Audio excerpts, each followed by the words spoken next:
Bien ici, bien chez vous, une émission proposée par Bien ici sur Radio Imo.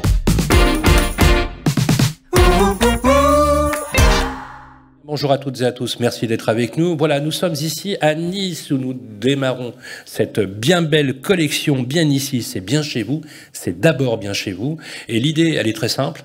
On va aller de territoire en territoire, de ville en ville, pour parler de ceux qui, tous les jours, réalisent le rêve, de ceux qui accèdent à la propriété, de ceux qui louent, de ceux qui se logent. L'art et le pouvoir d'habiter, c'est bien l'objet du jour, avec les professionnels qui nous entourent. On va vous faire découvrir cette ville, cette belle ville de Nice sous l'angle immobilier, comment se porte le marché immobilier local, quelles sont les tendances à la vente comme à la location, sur les quartiers à miser notamment, quelles sont les transformations en cours autour d'un plateau que nous avons souhaité réunir. J'ai le plaisir d'accueillir Frédéric Després qui est avec nous, manager de la région Arc-Méditerranée chez Bien ici. Bonjour Frédéric. Bonjour Sylvain. Comment ça va ? Ça va bien, merci. Je suis ravi et merci de nous recevoir. Une grande professionnelle de l'immobilier est avec nous, c'est Charlotte Lafeuillade. Bonjour Charlotte. Bonjour Sylvain. Je suis ravi d'être avec vous. Vous êtes président du MLS Côte d'Azur, vous nous en parlerez tout à l'heure. Vous êtes également gérante de Savie Estève.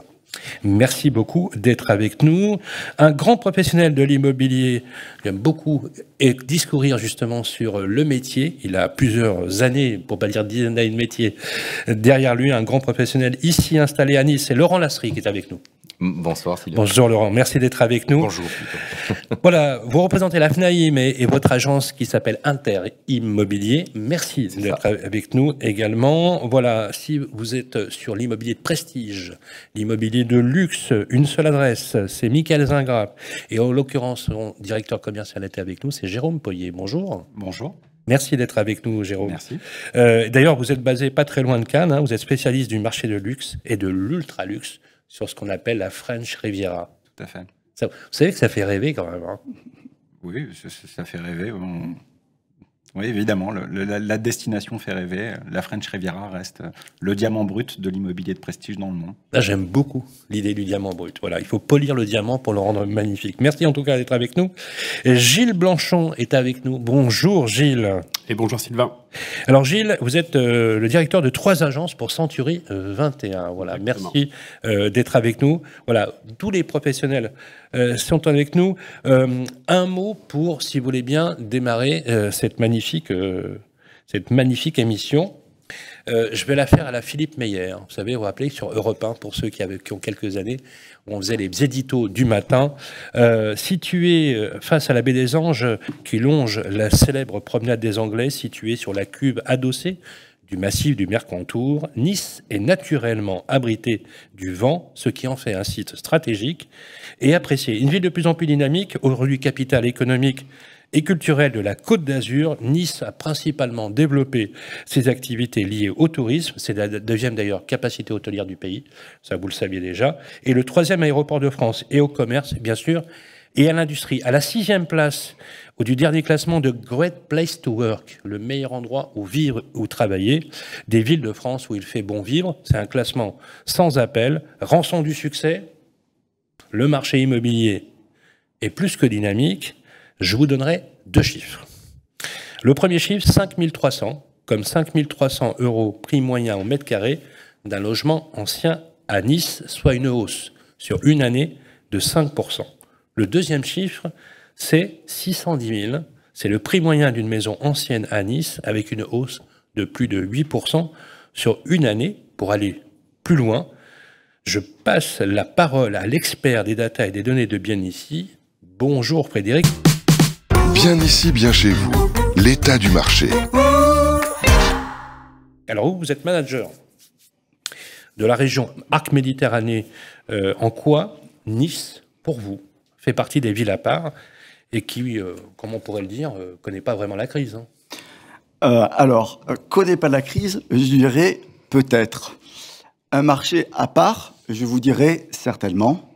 Et enfin, un marché attractif, alors là, je vous dirais sûrement. Et 2 chiffres pour illustrer mon propos, qui sont issus de la data de Bien ici. Le premier chiffre, c'est que après Paris, après Toulouse, C'est la ville de Nice qui apparaît en 3e position, donc il marche sur la 3e marche du podium dans les villes les plus recherchées lorsque les internautes font une recherche active sur le site de Bien Ici. Le 2e chiffre que je vais vous donner, en dehors de cette 3e place, c'est qu'il y a une véritable attractivité puisque c'est près de 10 000 internautes qui consultent chaque mois le site Bien Ici avec comme recherche prépondérante la ville de Nice. Alors, cependant, un petit bémol par rapport à mes propos. Si l'année 2022, on va dire, s'est illustrée avec une tension assez régulière sur le marché, il semble qu'on ait un fléchissement, notamment sur le marché de la maison individuelle, sur le premier trimestre 2023. Alors, c'est très très clair, effectivement, et on peut dire d'ailleurs que tout territoire confondu, Nice se porte plutôt bien. Et tire son épingle du jeu par la spécificité de son territoire. C'est ce que vous avez indiqué. Je vous propose, avant de démarrer le débat entre nous, qu'on regarde un reportage. Alexandre, le reportage, on est allé sur le terrain voir les personnes qui nous entourent, justement, pour voir comment vous vivez au quotidien l'activité immobilière. Je vous propose qu'on l'écoute tout de suite. Charlotte Lafeuillade, gérante de l'agence Savie Estève à Nice. Je suis dans l'immobilier depuis un peu plus de 15 ans maintenant. Je m'appelle Laurent Lasserie, j'ai 58 ans et je suis le gérant de l'agence Inter Immobilier. Bonjour, je m'appelle Gilles Blanchon, je suis le gérant de l'agence Optimo. Alors cette agence a été créée par mon arrière-grand-père en 1956, donc effectivement c'est pas tout récent. C'est une agence familiale qui a toujours été dans la famille, une agence indépendante, et je suis la 4e génération qui reprend cette agence. Une agence que j'ai créée il y a 33 ans, spécialisée sur le secteur nord de la ville, mais avec l'expérience et toutes les opportunités, nous rayonnons sur toute la ville de Nice et la région autour. Donc nous sommes ici dans l'agence de Nice Nord, avenue Saint-Sylvestre, que nous avons ouvert la première agence il y a 22 ans. Nous avons démarré par la transaction de façon assez classique. Aujourd'hui, nous proposons à nos clients l'ensemble des métiers de l'immobilier, achat, vente, location, gestion et syndic de copropriété sur 4 agences réparties sur Nice. Donc la FNIM est organisée avec un président, un bureau exécutif, des administrateurs, et j'ai le plaisir et le bonheur d'animer et de présider la commission transaction du département. Puisqu'en fait on ne vend pas d'appartements, on ne fait pas de négociation d'appartements, en fait on accompagne des projets de vie, on accompagne des clients, que ce soit des vendeurs ou des acquéreurs. Tout me plaît dans ce métier, tout me plaît parce que c'est un métier qui est ouvert, il y a un spectre large, on touche un petit peu à tout et surtout on est des généralistes. On est là pour essayer d'intervenir dans des moments de bonheur, de malheur des fois, on rentre dans la vie privée des gens, rien n'est acquis. Une semaine se termine, on ne sait pas de quoi la semaine d'après va être faite. Donc ce qui m'intéresse dans ce domaine-là, c'est vraiment l'humain, et la découverte en fait des projets de nos clients et de les accompagner sur le long terme, découvrir leur famille, découvrir pourquoi ils font tel et tel choix, et puis essayer de les comprendre. Donc c'est vraiment cette partie humaine qui fait que le métier se renouvelle constamment. Je suis présidente du MLS depuis maintenant un peu plus d'un an et j'enchaîne la 2e année. Le MLS Côte d'Azur, pour rappeler, c'est une association à la base locale qui a été faite par les agents immobiliers pour les agents immobiliers pour mettre en avant le mandat exclusif, ce qu'on appelle multidiffusé, puisque vous donnez à une seule agence et vous avez plus de 510 agences qui peuvent travailler ce bien. Les actions qui sont mises en place, la majorité sont mises pour le bon fonctionnement de les ventes, que ce soit tant pour les acquéreurs, pour les vendeurs ou entre agences, qu'on n'ait pas de soucis, la vérification de tout ce qui est informations qui sont partagées, et tout ce qui est la mise en avant de notre profession, parce que moi c'est très très important de redorer entre guillemets l'image de notre profession et de montrer que oui, on est de vrais professionnels et pas d'ouvreurs de portes. Je trouve ça extrêmement intéressant de vous voir en relief dans vos agences. Vous avez de magnifiques agences. Il y a une chose que je constate en préambule, c'est que vous reprenez finalement, Charlotte, une longue tradition familiale. Ah oui, j'ai toujours baigné dans l'immobilier. C'est votre grand-père qui a Arrière-grand-père. C'est votre arrière-grand-père, ouais. Quelle année? 1956. 1956. Donc vous êtes la 4e génération. Oui, mais il y a une génération qui a été sautée, puisque ma grand-mère a repris l'agence, et après il n'y avait plus personne. Et moi je suis arrivée et je ne savais pas vraiment ce que je voulais faire. Je dis souvent, je m'étais tournée vers l'histoire, j'aime beaucoup l'histoire. Je voulais faire de l'archéologie. Je dis des fois l'immobilier, ça ressemble un peu à l'archéologie, suivant ce qu'on trouve. Et puis un été, elle s'est trompée dans les plannings de ses employés. Elle m'a dit, s'il te plaît, viens m'aider, je te paye, mais j'ai besoin d'aide. J'y suis allée et j'ai dit, bah voilà, en fait, c'est ça que je veux faire. Voilà, plus de 30 ans d'expérience pour vous aussi, Laurent. Oui. Et je ne sais pas si vous avez remarqué dans le public, vous tous qui nous écoutez, j'ai senti l'accent de la passion, toujours aussi présent chez vous. En fait, quand vous souriez, il y a tout qui sourit chez vous. C'est jubilatoire. Oui, oui. Bah, écoutez, cette passion, elle a quoi? Elle a commencé lorsque j'avais une quinzaine d'années, mes parents se séparaient et on vendait une maison et les parents travaillant, j'étais souvent à la maison et c'était moi qui faisais les visites et les agents immobiliers me disaient « Mais bravo, mais tu travailles très bien. Je vais te donner une partie de mes honoraires. » Alors j'ai dit « Oui, pourquoi pas ?»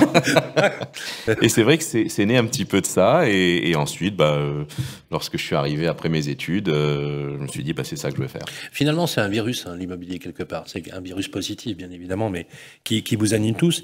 Et je crois que finalement, rien ne résiste aux accents de la passion. Et je crois que sans passion, on peut pas réellement travailler. Tout à l'heure, Frédéric nous a fait un descriptif un petit peu global du secteur. Je voudrais qu'on approfondisse chacun de votre point de vue dans votre périmètre d'action, parce que vous avez chacun des périmètres d'action qui sont assez différents. C'est ce qui fait la richesse de ce plateau. Par exemple, Laurent, vous ne faites que de la transaction. Absolument. Gilles, vous êtes sur les 3 lignes métiers. Donc c'est intéressant aussi de confronter vos idées et de débattre autour de cela. Moi, j'aimerais on va commencer par vous, Charlotte. On a vu avec Frédéric, effectivement, qu'on a finalement un secteur qui tire son épingle du jeu. De votre point de vue, vous qui avez le recul aussi professionnel avec la notoriété du groupe que vous animez, comment vous l'analysez ce marché aujourd'hui, à l'instar des chiffres que l'on vous a donnés tout à l'heure? Alors, au vu des chiffres qu'on a eu, de ce qu'on ressent sur le marché, c'est à peu près cohérent. C'est vrai que 2022 a été une très très bonne année. Mais 2023, alors moi je vais être plus nuancée sur est-ce qu'il y a un ralentissement ou pas. Je dirais oui et non. Non, parce qu'on reste sur une zone attractive, il n'y a pas de souci. On a toujours de la demande, on a toujours même beaucoup de demandes. Mais on est toujours sur une pénurie de biens, mais ça fait un petit moment qu'on l'a subi. Mais on commence à avoir un petit ralentissement avec des projets qui sont reportés, qui mettent un peu plus de temps, les délais de vente qui se rallongent alors qu'on était vraiment sur des records. Moi, c'est ce que j'expliquais en 2022. J'ai jamais eu autant d'appartements qui sont vendus aussi vite ou avec autant d'offres au prix, puisque les gens se battaient dès qu'il y avait un nouveau produit pour l'acheter. Maintenant, c'est un léger ralentissement, ça ne veut pas dire que tout va s'effondrer, ça ne veut pas dire que les prix vont baisser, on reste assez stable et je ne pense pas qu'on soit sur un effondrement du marché. Et en moyenne, le délai de vente, il est à combien aujourd'hui? Alors, selon votre... En moyenne, on est plus aux alentours des 80 jours. Et il était en 2022? Il était beaucoup moins. Vraiment beaucoup moins. Vraiment beaucoup. Est-ce que vous pensez que c'est lié à la demande, qui finalement s'atomise un peu à l'instar des taux d'intérêt? Une augmentation quand même de 400 points de base, ne serait-ce que sur une année glissante, qui est juste énorme en soi.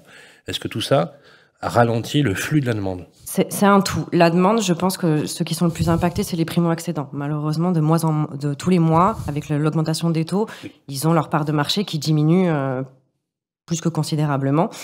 Sur les marchés du luxe, mais notre collègue va vous en parler, je ne pense pas qu'il y ait beaucoup d'impact. Sur les investisseurs, on commence aussi à avoir certains impacts. C'est vraiment un tout. Après, la demande ralentit aussi parce que les gens sont dans l'expectation, les gens sont dans l'attente, ils ne savent pas où ils vont aller. Moi, j'ai des vendeurs qui me disent « Mais si je vends maintenant, très bien, je vends un super prix. » Mais je vais racheter quoi? Est-ce que je vais avoir quelque chose de similaire? Est-ce que je vais pouvoir? Bien sûr, voilà. Bien sûr. Réaction, Gilles Manchon? Alors vous avez la particularité d'avoir une vision à 360 degrés, parce que vous faites du syndic de copropriété. Location, gestion. Location, gestion, donc votre point de vue? Moi, je suis assez d'accord avec ce que dit Charlotte. On est vraiment dans une logique 2 salles, 2 ambiances. Il y a effectivement toujours, et c'est les chiffres que vous avez donnés, la clientèle retraitée, la clientèle non résident qui va arriver, qui va payer comptant. Moi, je le vois sur les chiffres Century 21, Alpes-Maritimes, on n'a jamais eu autant de clients qui payaient comptant sans recourir à un prêt. Et en face de ça, en même temps, comme vous direz certains, on a la clientèle, effectivement, investisseurs, les SCI sont quasiment plus finançables depuis 6 mois. La clientèle primo-accédant, la clientèle secondo-accédant, qui, eux, n'ont pas forcément eu les salaires qui ont explosé, les revenus qui ont explosé, et sur lesquels, effectivement, on voit vraiment un ralentissement. Donc, résumer le marché niçois en disant... Il y a le marché niçois, non, il y a des marchés à Nice. Et effectivement, ces marchés-là sont en train, un petit peu, comme on le voit peut-être dans la société, de s'exploser en deux parties. Une partie qui va toujours aussi bien et une partie qui, objectivement, commence à aller de moins en moins bien. Et on le voit aussi sur la partie location. On commence à avoir du mal sur la partie location. De plus en plus de dossiers qui sont un petit peu trafiqués, qui sont un petit peu arrangés, qui sont un petit peu... Voilà. Oui, en fait, ce que vous nous dites, c'est que la demande de location donc, est pléthorique parce que... Oui. Forcément, si on vend moins, donc forcément, il y a des gens qui... Et puis en plus, il y a une démographie qui est positive ici. Elle attire, le périmètre attire. On est une région qui attire. Et oui, qui attire. Et donc, du coup, on a une pénurie de l'offre de location. Exactement. Et malheureusement, ça fait que des personnes, parfois, montent des dossiers un peu... Moi, pour vous donner juste deux chiffres, il y a 3-4 ans, juste avant le Covid, on tournait avec une offre de location d'appartements disponibles autour de 60 appartements. Là, ce matin, j'étais à 22.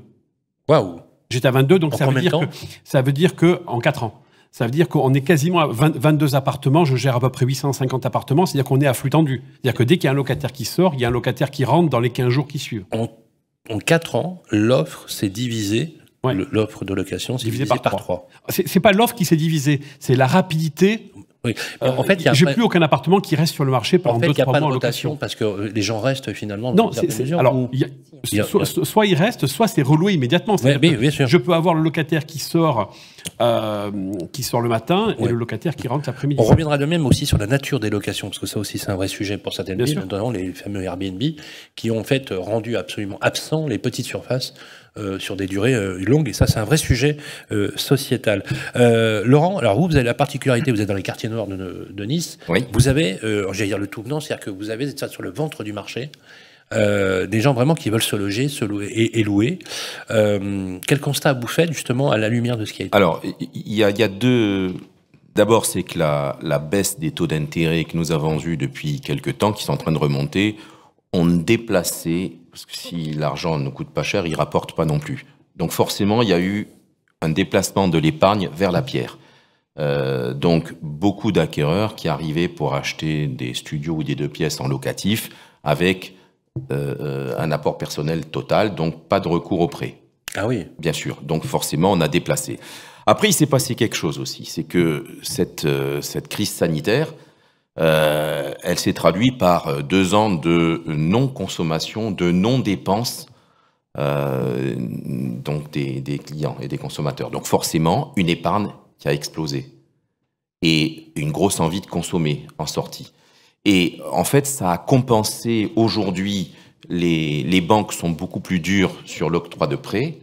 Donc effectivement, on en parlait, un prêt à 110% où on doit financer les frais de notaire, ça n'existe plus, les banques ne suivent plus. Un prêt qui va engendrer 38-39% d'endettement, ce qu'on a pu connaître. Et là où les banquiers suivaient à une époque, ils ne le font plus.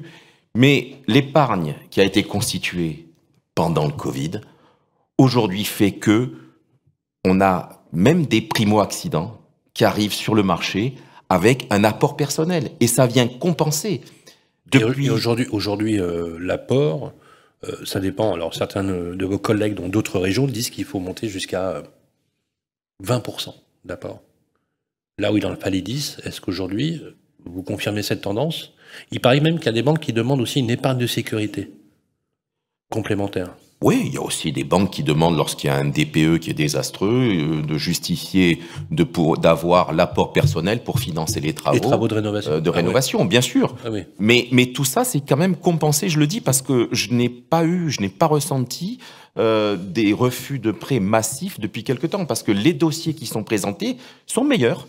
On a des jeunes qui arrivent sur le marché avec 28, 29, 30 ans et qui ont de l'apport personnel. Donc vous n'avez pas là une chute de dossiers parce comme que les banques suivaient avec un fort endettement.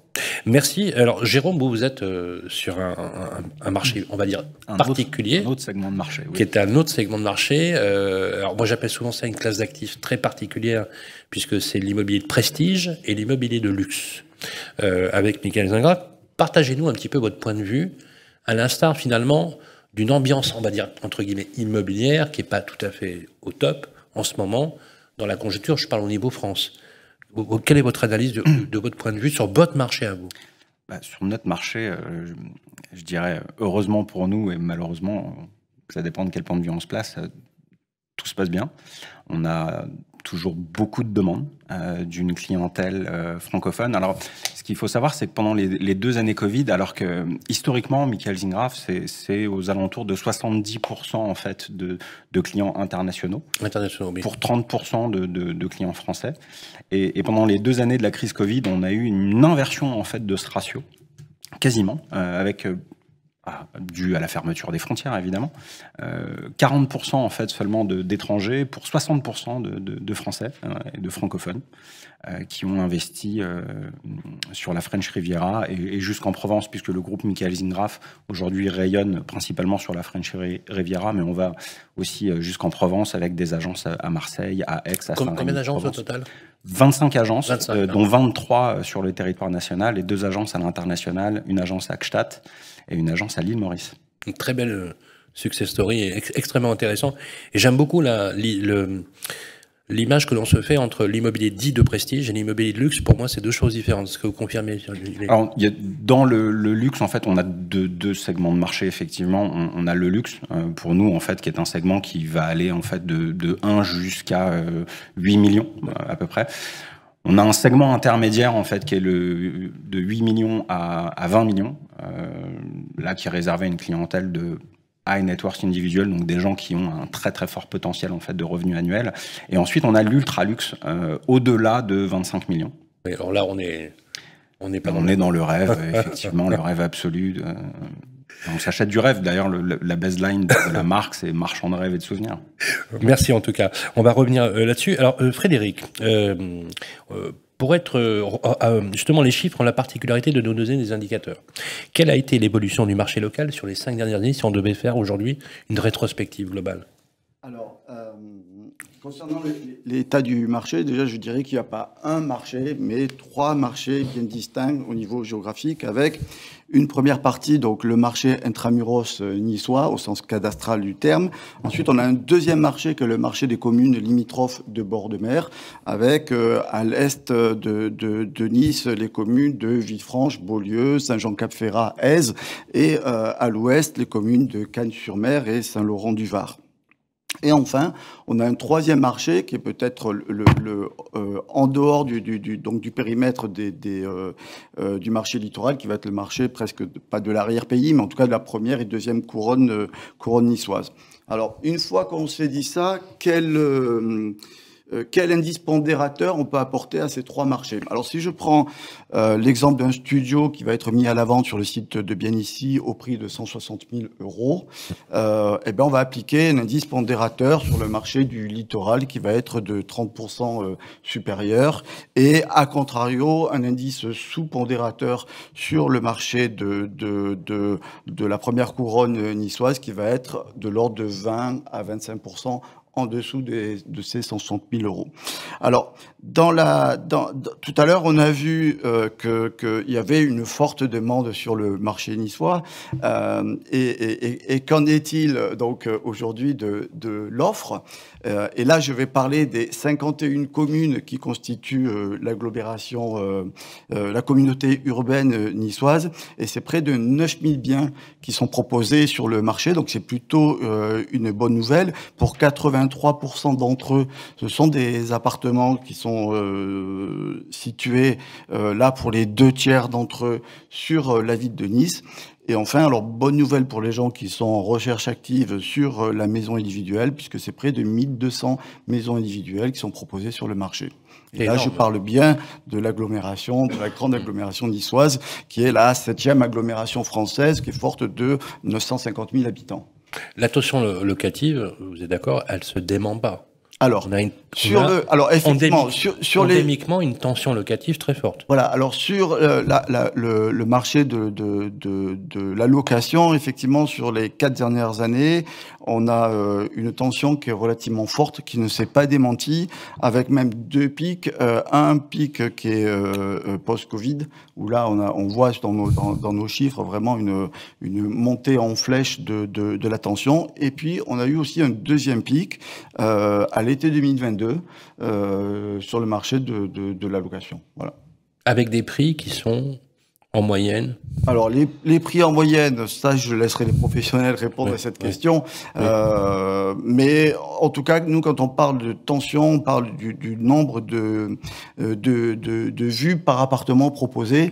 Et là, on voit bien qu'il y a un nombre d'appartements qui est proposé sur le marché qui diminue, comme disait tout à l'heure Gilles, et par contre, la pression des locataires qui, elle, soit est stable, soit au contraire qui s'accélère. Alors justement, mesdames et messieurs, on a l'impression que le marché sur la tension locative, que le marché en lui-même, il se détend pas vraiment. Alors, vraiment pas.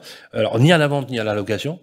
Mais j'aimerais bien qu'on voit, parce qu'on pouvait espérer, vous êtes d'accord, que une crise avec une augmentation des points de base sur le coût de l'argent, qui est quand même quasiment triplé, voire quadruplé pour certains, aurait pu avoir un effet régulateur, autorégulateur sur les prix. C'est pas réellement ce qu'on constate aujourd'hui. On le voit un peu, mais pas réellement. Un petit tour de table justement sur cette tension, à la fois location, mais aussi sur la vente, par rapport à votre secteur. Charlotte. Oui, alors pour revenir un peu à ce que disait Agile, pour moi c'est un peu plus nuancé. J'ai beaucoup moins de congés. Les gens restent, comme vous le disiez, j'ai très peu de départs.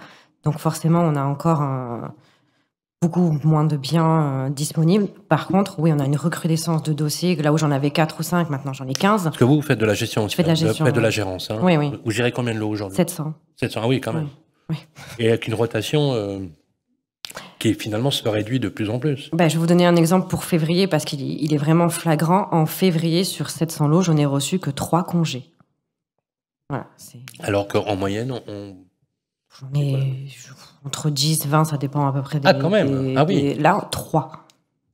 Oui, donc les gens restent, en fait. Les gens restent. Mais ça, c'est significatif de la tension qu'ils vivent, ou de la crainte, ou de la peur, etc. Est-ce que, justement, je vais continuer sur cette idée, vous pensez que les porteurs de projets qui auraient voulu s'installer, vous avez dit tout à l'heure très justement, c'est les primo-accédants qui sont les premiers exposés. D'ailleurs, c'est tout le temps comme ça, on est d'accord, en crise, c'est toujours les primo-accédants qui en prennent plein l'apport justement à cause de ça. Et c'est vraiment un sujet au niveau de l'habitat. Est-ce que justement, parmi ceux que vous côtoyez au quotidien, vous avez des porteurs de projets qui ont décalé leur projet, ou qui ont même carrément dit, je ne peux plus acheter? Complètement. Après, il y a une idée fausse qui a circulé et qui circule toujours, c'est que avec tout ce qu'on a entendu aux informations, dans certains journaux, tout le monde attend la super baisse des prix due au DPE des appartements.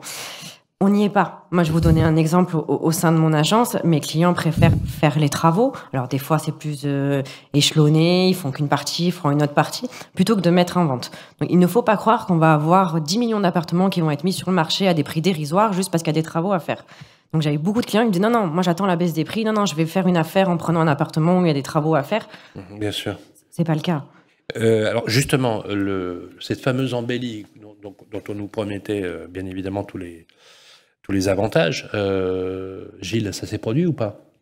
L'embellie au niveau de la transaction? Embellie, notamment au niveau des DPE, avec ceux qui sont sortis, les étiquettes G+, à partir du 1er février, l'obligation des audits préalables à partir d'avril, enfin voilà, tout ça... C'est un vrai sujet, notamment pour les cabinets qui ont l'activité de gestion locative. Nous, c'est un sujet dont on s'est saisi depuis plus de 6 mois, en listant, effectivement, en refaisant tous les diagnostics énergétiques, en listant les appartements qui étaient classés en F ou G, voire en G+, en contactant les propriétaires, en faisant faire les devis. Il y a un vrai sujet, il y a un sujet qui va être très long. L'échéance de 2025, elle est demain. On va avoir des soucis à faire l'ensemble des travaux, à convaincre systématiquement les propriétaires, parce que certains ont quand même tendance, et c'est assez naturel, d'attendre un petit peu le dernier moment. Donc effectivement, moi je suis inquiet sur l'offre locative, parce qu'il va arriver un moment où l'offre locative va un petit peu encore se tasser. Déjà qu'elle n'est pas pléthorique, on va arriver à un moment où on ne saura pas où mettre les gens, ni en location, ni à l'achat. Et là, on va gérer un petit souci. Alors, est-ce que ça va se détendre au dernier moment? Je pense que les pouvoirs publics ne peuvent pas l'annoncer trop tôt, mais il y aura sûrement des délais qui vont être accordés. Mais il y a un vrai sujet de diagnostic énergétique, il y a un vrai sujet thermique. Je pense que tout le monde, et les agents immobiliers en premier, je suis moi aussi adhérent à l'AFNAIM, et on est sensibilisé là-dessus par nos syndicats professionnels, tout le monde a conscience de l'importance de l'évolution des bâtiments pour contrer la hausse des températures. Maintenant, effectivement, les délais qui sont donnés sont hyper contraignants et, à mon avis, vont poser des questions. Pas tenables. Pour moi, c'est pas tenable. Mais voilà, disons les choses. Pour moi, c'est pas tenable. Pour vous, le calendrier qui est pas tenable. Pour moi, c'est pas tenable. Et je veux pas que d'un côté, il y ait les bons, les bien-pensants qui se disent, moi, je fais attention à la planète et moi, je suis dans du bon côté. Et de l'autre côté, les méchants propriétaires ou les méchants agents immobiliers, il y a aussi des logiques de travaux, il y a aussi des logiques d'appartements qui sont aujourd'hui occupés. Comment on fait des travaux sur des appartements occupés pour faire des doublages? Parce que souvent, changer, on se dit, oui, il n'y a qu'à changer les fenêtres. Non, aujourd'hui, mettre le double vitrage ne suffit pas à évoluer. Il faut passer par des pompes à chaleur, il faut passer par des doublages intérieurs, voire extérieurs. Et là, avec ma casquette syndic, on se rend compte que c'est très compliqué, aussi bien au niveau des bâtiments de France que de la métropole, que des coûts que ça représente. Donc voilà, c'est un vrai sujet, c'est un sujet qui doit s'analyser de façon mature, avec des professionnels, et pas comme ça d'un coup de baguette magique. Laurent, un commentaire?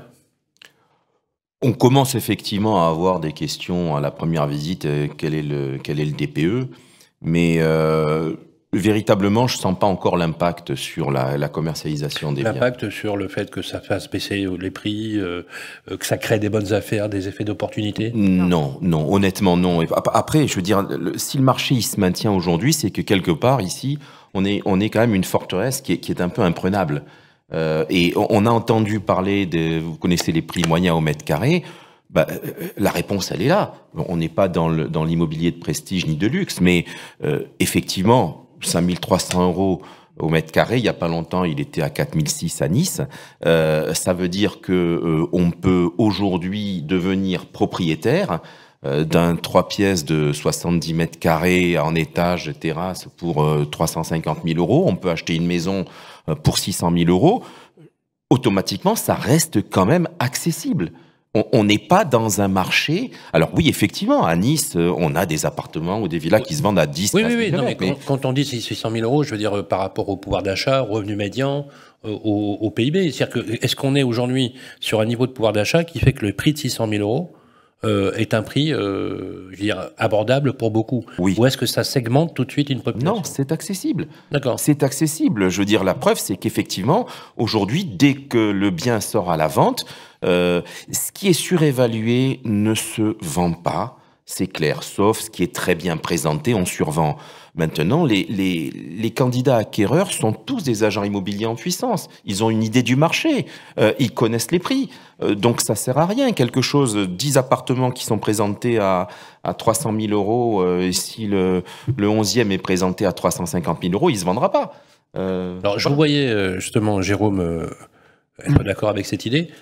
Pour vous, sur votre classe d'actifs, il n'y a pas de débat non plus là-dessus? Non, il n'y a pas de débat. Et puis, je rebondissais, et ce qui me faisait sourire, c'était le niveau d'expertise en fait, des clients acheteurs. Même dans notre secteur d'activité, on se rend compte en fait, qu'ils ont un niveau d'information en fait, qui est assez exceptionnel. Ils ont fait une belle sélection, ils ont compris le marché, et c'est compliqué maintenant de leur vendre autre chose que ce qu'ils sont venus chercher. Merci en tout cas. Alors, si on devait faire une petite conclusion justement sur ce point.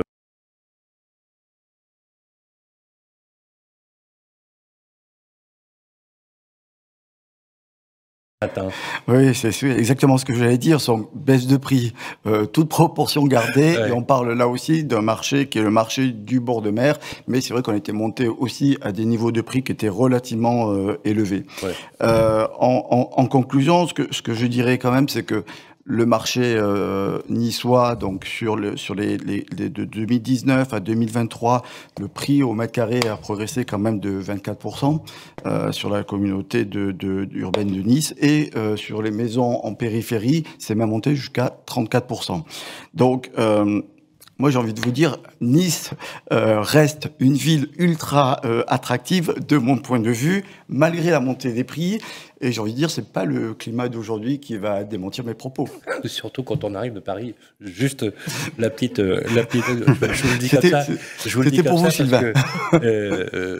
Pour lancer cette tournée, je me suis sacrifié pour venir ici. C'était vraiment, mais c'était vraiment sympa. Vous m'appelez quand vous voulez. C'est quelque chose à faire. Il n'y a pas de souci.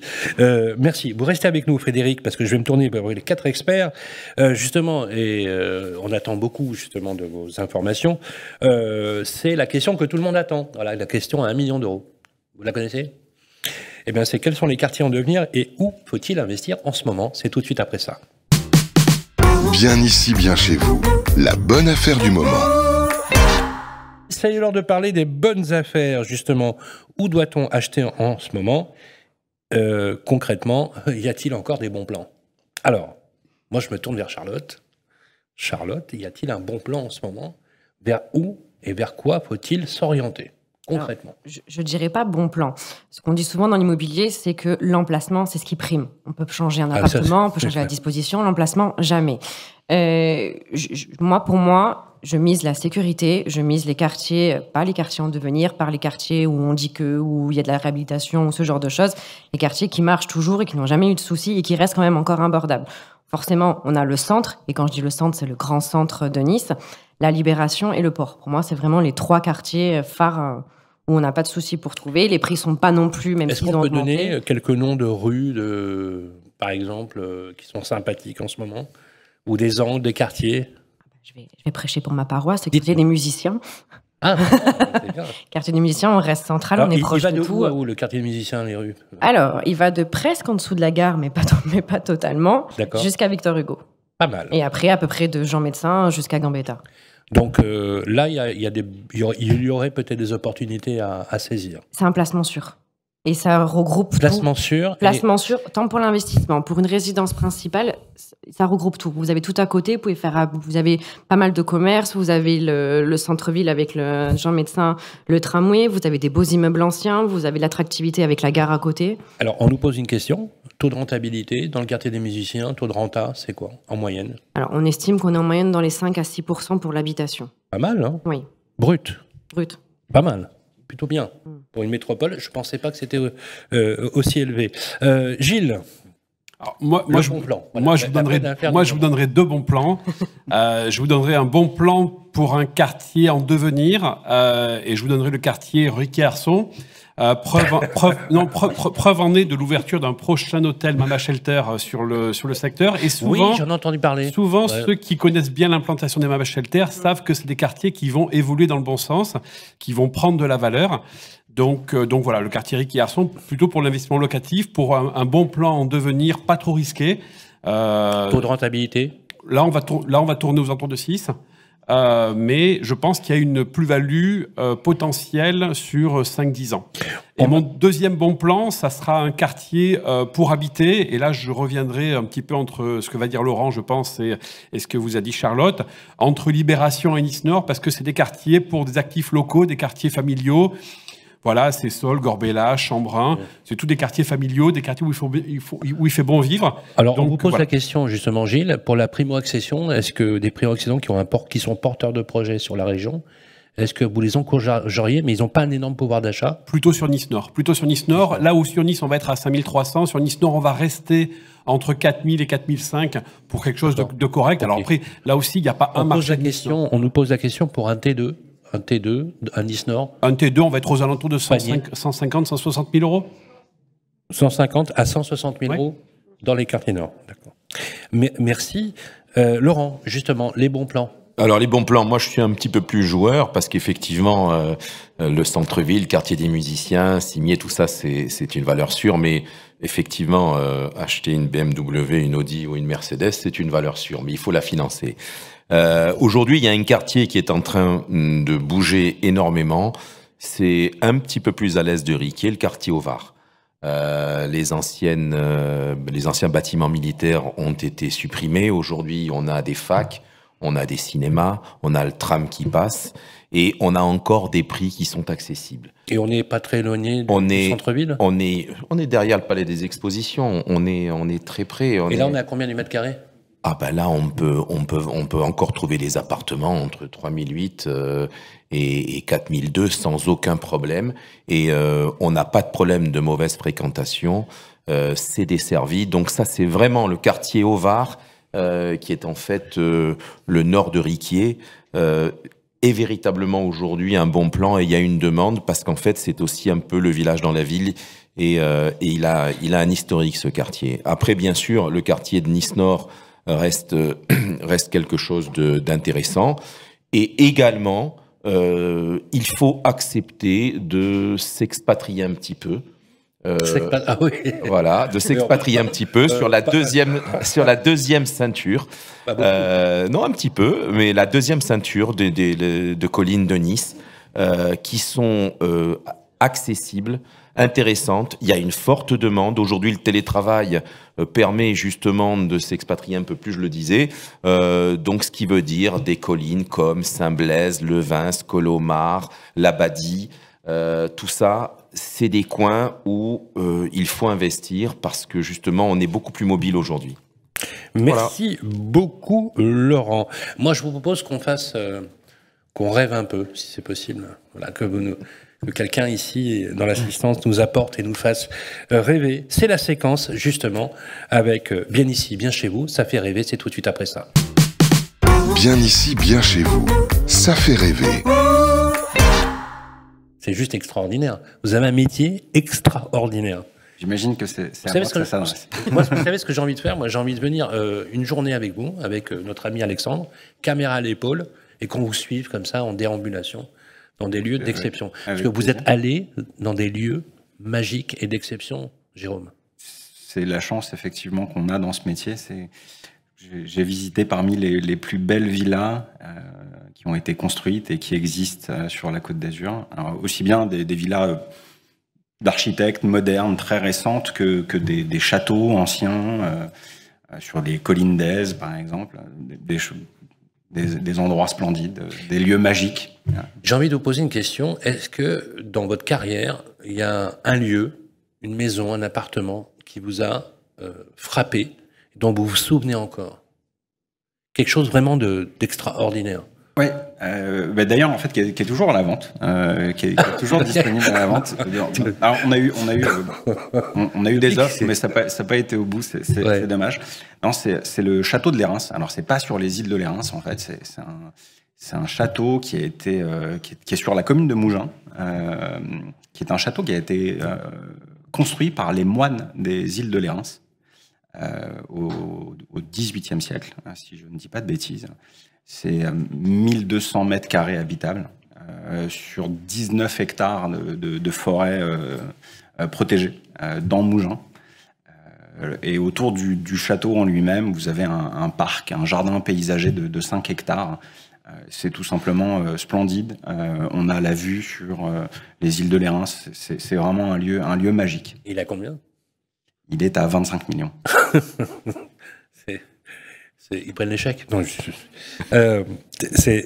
Quand vous l'avez visité, qu'est-ce qui vous a frappé le plus? C'est la beauté du lieu? La beauté du lieu. Alors, il a été refait en fait au début du XXe siècle par un lord anglais qui en était le propriétaire. Et donc à l'intérieur, on a différents styles architecturaux, différents styles de design, de décoration. C'est immense en surface. Oui, c'est immense. Je crois qu'en faisant le tour de la propriété et vraiment au pas de charge, on a mis 4 heures. Ouf. Ah, quand même. Ah oui, c'est exceptionnel. Alors justement, parlez-nous en ce moment d'un bien que vous avez actuellement en vente, qui pourrait illustrer en fait l'idée de votre marché et du type aussi de clientèle. Entre les deux, vous voyez, vous m'avez rappelé tout à l'heure en disant ça va de 1 million à 8 millions, puis après on est déjà sur d'autres. Voilà, essayez de nous resituer. Sur l'intermédiaire? Ouais, par exemple. Alors, sur l'intermédiaire, en ce moment, on a rentré un très beau produit qui est une villa de style provençal dans le plus beau quartier, en tout cas le quartier le plus recherché. Alors, on s'éloigne, on n'est pas à Nice.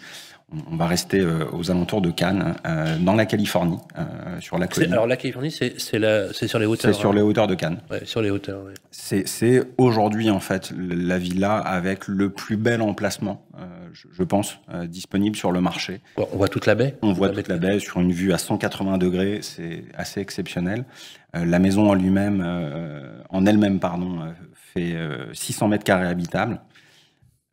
Et 2500 mètres carrés de terrain avec une vue vraiment à 180 degrés sur la mer. Un peu de travaux parce que le propriétaire actuel avait des goûts un peu particuliers. C'est-à-dire, pour qu'on se marre un peu? Non, je ne vais pas rentrer dans ce type de considération. C'est très coloré ou c'est très... C'est un peu chargé. C'est doré. Voilà, c'est ça. C'est très doré. C'est un peu chargé, donc c'est vrai que par rapport au design très contemporain qu'on a maintenant, c'est un petit peu en décalage. C'est un produit qui est à 13 millions, mais qui est un très très beau produit. 13 millions, ça va. Hein, Charlotte? C'est bon. Et qui, on le pense, en fait, va partir au prix, même avec les Ça va travaux. partir, on est d'accord, hein?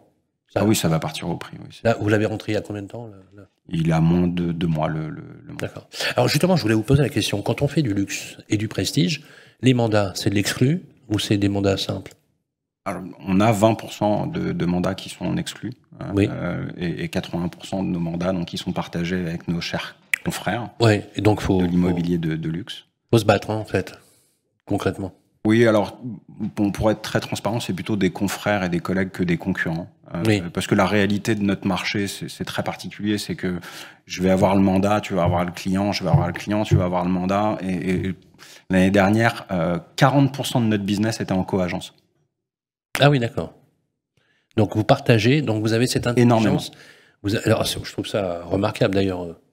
C'est pas Gilles qui me contredira, ni Charlotte, je crois, que le partage, c'est la clé. C'est la clé. Hein, c'est la Se clé. parler entre agents. L'intermédiation, c'est aussi l'intercabinet, c'est aussi la possibilité de partager. Est-ce que, justement, et là je voudrais peut-être faire une toute petite digression et vous en parler à vous, les professionnels, et je pense que dans le public, ça doit faire écho, bien évidemment. Est-ce que dans justement une situation de crise de crise que l'on vit actuellement, justement le partage, c'est pas un peu la clé justement de la sauvegarde aussi de la profession et de partager les opérations, selon vous? Alors, dans notre secteur d'activité, je dirais, on est un peu protégé. Soyons transparents. Les 2 années Covid, en fait, ont vu l'enrichissement de l'ordre de 30 à 35% en fait des ultra high net worth individuals. Donc, on est passé en fait sur un patrimoine mondial pour 3300 milliardaires dans le monde qui a été augmenté de l'ordre de 35%. Donc, les riches sont toujours plus riches. Et les riches ont. Et les pauvres toujours plus pauvres. Non, faut pas dire ça, c'est caricatural. Surtout dans un État comme la France qui redistribue beaucoup. Donc, oui, disons que ces personnes économiquement fortes ont vu un accroissement sensible de leur fortune. Nettement. D'accord. Et ça, pour vous, c'est lié à la crise sanitaire? Oui, c'est lié à la crise sanitaire. C'est lié aussi à un phénomène qu'on avait vu venir et qu'on avait senti il y a déjà 2 ans. Hein. L'inflation, en fait, qu'on connaît en Europe, elle était déjà existante et prégnante aux États-Unis sur des sujets, en fait, qui n'étaient pas des biens de consommation courants, mais on a vu, en fait, les prix augmenter. Pour vous donner une anecdote, on a une agence confrère, puisqu'on appartient au réseau Christie's International Real Estate, qui nous expliquait qu'à Las Vegas, les gens qui venaient acheter des villas à 3 millions de dollars venaient avec la valise. La valise. La valise. Non. Aux États-unis, c'est encore ouvert. La valise. La valise remplie avec des billets pour 3 millions de dollars et que c'est possible, ça encore, c'est extraordinaire. Et que les vendeurs en fait choisissaient entre les gens en fait qui leur apportaient le montant cash immédiatement disponible. C'était aux États-Unis il y a un peu avant la crise Covid, donc on est dans un environnement assez exceptionnel. On a connu en fait cette inflation des prix aux États-Unis. Cette inflation, elle est arrivée en France. Donc c'est vrai que l'enrichissement, il est peut-être dû aussi à cet effet-là. Il n'y a pas de Tracfin là Aux États-Unis, je ne sais pas. Je ne suis pas spécialiste, mais il devrait peut-être. Parce que je sais pas, dans le public, vous imaginez les mecs avec des balises, ça doit être quand même quelque chose. Mais justement, alors si on veut en savoir plus, Michael Zingrap, on vous trouve sur Internet.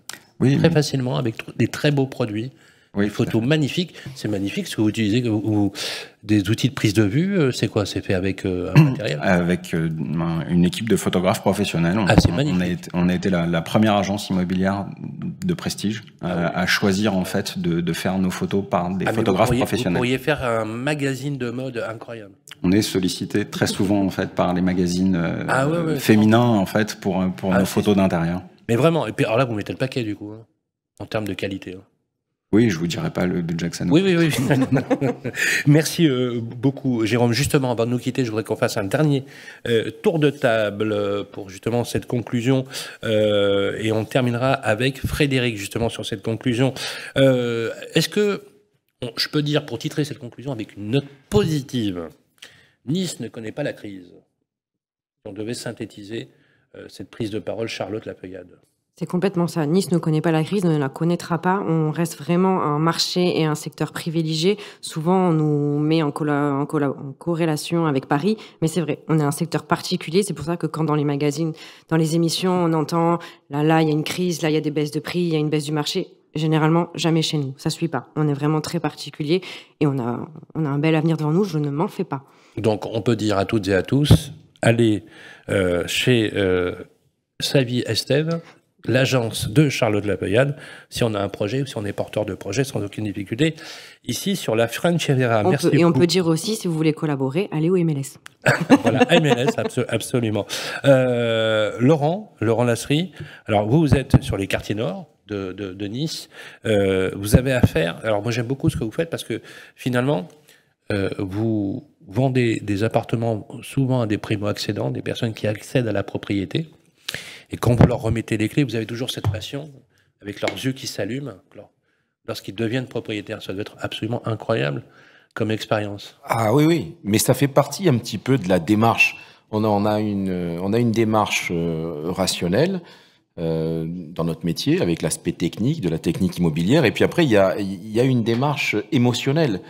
La première des choses qu'on fait, c'est lorsqu'on va découvrir un client, il faut le découvrir.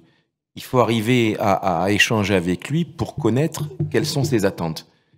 Et le bon agent immobilier, c'est celui qui est capable de dépasser ses attentes, de manière à justement sécuriser le processus, fidéliser ce client, l'accompagner dans cette démarche de bonheur ou de malheur, et de manière à ce qu'il revienne. Et cette démarche, elle est toute cette psychologie émotionnelle. À la FNIM, on a dispensé des formations là-dessus, pour que justement nos adhérents essayent un petit peu de sortir du schéma classique de l'agent immobilier. L'agent immobilier aujourd'hui, c'est un généraliste qui est capable justement d'amener son client et sa relation sur le domaine du coaching individuel et d'accompagnement. Et ça, c'est une nouvelle dimension de notre métier. Les jeunes, la jeune génération l'a complètement perçu. C'est également comme ça qu'elle a compris qu'il valait mieux gagner 50% de quelque chose que 100% de zéro. L'avènement des nouvelles plateformes collaboratives MLS, il est là. Et donc, on a une jeune génération qui monte, qui en veut, et qui est beaucoup plus à l'écoute. Elle n'est pas là pour essayer. Oui, c'est vrai, gagner de l'argent, c'est bien. Mais le gagner mieux, de manière qualitative, c'est l'idéal. Merci Laurent, et là je comprends tout à fait l'engagement syndical aussi avec la FNIM, parce que je rappelle que vous représentez William Siksik, qui devait être avec nous aujourd'hui, et oui. Vous êtes aussi à la tête de la commission transaction de la Chambre départementale. Et donc merci d'avoir participé, Gilles Blanchon. Alors Nice ne connaît pas la crise, une démographie positive, on peut dire que tous les indicateurs sont plutôt au vert. Et c'est comme ça qu'on peut traduire finalement notre démarche. Alors moi je dirais Nice ne connaît pas la crise, mais il y a plusieurs marchés sur Nice, et je pense qu'on l'a bien compris aujourd'hui. Il y a le marché du ultra-luxe, il y a le marché du centre-ville avec une typologie clientèle, et puis il y a les marchés qui sont peut-être un petit peu périphériques, où c'est peut-être un petit peu plus nuancé. Et je clôturerai en mettant en avant le rôle de l'agent immobilier, alors que ça soit par le MLS, que ça soit par la FNAIM, le rôle de l'agent immobilier qui va être au plus près du quartier, qui va être au plus près de l'analyse de l'évolution du quartier, et qui va pouvoir conseiller au mieux ses clients, que ce soit pour l'achat ou pour la vente. Et c'est vrai que le rôle prépondérant dans ces moments-là, dans ces moments d'incertitude, dans ces moments de hausse des taux, on retrouve vraiment tout l'intérêt de notre métier d'accompagnement, Laurent l'a dit, et puis de conseil. Voilà, on a un vrai métier de conseil, on a un vrai métier humain, et souvent on se résume à des ouvreurs de porte, et notre métier, je pense que tous les quatre ici, on en a une autre opinion. Notre métier, c'est autre chose que ça. C'est vraiment faire de l'accompagnement pour nos clients, les écouter, et puis leur amener le meilleur service. On fait un métier de service, et je pense que c'est quelque chose qui va, dans les mois à venir, faire la différence de plus en plus. C'est intéressant ce que vous dites, et c'est même fondamental. C'est aussi une façon de redécouvrir les vertus de l'acquéreur, qu'on avait un peu délaissé. Et on se retrouve finalement dans un marché dans lequel on se dit, finalement, je vais peut-être un peu plus travailler ce profil-là, puisque sur un marché haussier où tout se vendait, on avait un petit peu délaissé ça. Je trouve que finalement, si cette crise devait avoir une vertu, elle aurait celle-ci de redécouvrir le cadre du métier, parce que je pense que on est tous d'accord, c'est la pierre angulaire du dispositif. Alors, pour vous, Jérôme Poyer, en conclusion, alors on va dire que d'une façon globale, l'industrie immobilière du luxe et du prestige est une niche sur laquelle, finalement, vous avez à la fois su tirer votre épingle du jeu, mais vous avez aussi une particularité, c'est que vous savez aussi parfaitement accompagner vos clients. Oui, effectivement, chez Michael Zingraff. C'est de la haute couture. C'est de la haute couture. C'est un accompagnement de A à Z, jusqu'au moindre détail. Mais c'est comme quand vous rentrez dans un palace ou dans une très belle marque de luxe. Vous avez un niveau de service qui est premium à tous les niveaux. Donc, on va chercher nos clients à l'aéroport dans une limousine. On leur fait visiter une ou deux maisons par jour, pas plus, parce qu'il peut faire très chaud sur la Côte d'Azur. C'est pas très agréable de visiter une maison quand il fait très très chaud. Donc, effectivement, on est... Et quand ils choisissent, c'est l'accompagnement, ça peut être aussi le choix peut-être de la déco, ça peut être le choix des artisans du coin, ça peut être aussi des conseils. Enfin voilà, c'est tout un accompagnement global. Oui, et jusqu'au property management, parce que c'est vrai que nous avons affaire à une clientèle en fait d'investisseurs qui achètent ici une résidence secondaire. C'est ça, exactement. Donc on s'occupe en fait de la villa toute l'année, de l'embauche en fait du pisciniste au jardinier, en passant par le règlement des factures internet. Oui, vous pourriez gérer. J'ai acheté la maison, mais j'ai pas envie de m'emmerder avec la gestion courante. Voilà, je vous le délègue et vous le faites bien. On fait un petit peu plus de 220 transactions. En tout cas, l'année dernière, on a fait un peu plus de 220 transactions. Et on a 110 propriétés en gestion. Oui, ça donne tout de suite une indication du niveau à laquelle ils se posent. Leur problème à eux, cette catégorie socio-professionnelle, n'est pas un problème de budget. C'est un problème qui est lié à la confiance, à l'expertise et à l'excellence que vous mettez dans l'accompagnement. Tout à fait. Avec aussi certains d'autres sujets sur le rendement locatif et donc le besoin de se sentir accompagné en fait quand vous allez et vous êtes à distance et vous confiez en fait votre villa à des étrangers. Vous avez envie de savoir en fait que l'agence qui va s'occuper en fait de cette location de prestige va trier en fait les clients sur le volet. On est très prudent en fait sur la location des villas de nos propriétaires. Merci beaucoup Jérôme. Et il est l'heure de conclure. Alors Frédéric, si on devait traduire finalement, merci d'avoir organisé de main de maître cette table ronde extrêmement intéressante. Quelle conclusion vous souhaiteriez y apporter pour justement donner une note positive? D'abord, je voulais remercier Charlotte et les autres personnes qui nous accompagnent aujourd'hui. Ça, c'est le premier point. Et surtout, ce qui est remarquable, c'est que dès que je leur ai proposé, que Edith et Thierry leur ont proposé, ça a tout de suite été de manière spontanée un grand oui. Donc en ça, je les remercie. Alors, la conclusion sur le marché niçois, moi, je vais pas être très objectif parce que quand je viens sur Nice, j'ai l'impression d'être devant une pâtisserie et c'est très difficile pour moi de résister. Vous y entrez et c'est gratuit et vous grossissez pas en plus. J'ai pas l'impression de travailler. Alors, mon patron est dans la salle, faut pas qu'il entende, mais j'ai pas l'impression de travailler quand je viens sur Nice. Ceci étant dit, quelle conclusion on peut apporter? Moi, j'ai envie de vous dire que si vous êtes un particulier, que vous avez envie d'investir à Nice, faites-le. Si vous êtes un particulier et que vous souhaitez vous installer sur Nice, faites-le. Et si vous êtes un particulier qui souhaite investir puis s'installer plus tard sur Nice, faites-le également. Merci beaucoup. Je voudrais qu'on remercie vraiment chaleureusement Charlotte Lafeuillade, présidente de l'UMLS Côte d'Azur et également gérante de l'agence familiale Sa Vie Estève. Merci beaucoup d'être avec nous sur le plateau. Applaudissements pour Charlotte Lafeuillade. Également, applaudissements pour Laurent Lasserie de la FNAIM et représentant gérant de la société Interimmobilier. Merci.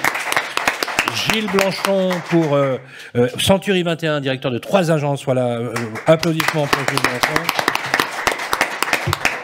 Merci Jérôme Poyer. Je rappelle que vous êtes directeur marketing de Michael Zingraff, basé pas très loin de Cannes, et vous êtes spécialiste de la French Riviera. Bravo Jérôme. Merci beaucoup. Et enfin, grand merci à Frédéric Després, des managers de la région Arc Méditerranée. Bravo. Merci à toutes et à tous. Cette émission, bien évidemment, elle est à récupérer sur le replay, bien entendu. Vous pouvez, bien sûr, nous poser toutes les questions, user, partager, sans aucune modération, mais toujours avec beaucoup de bienveillance.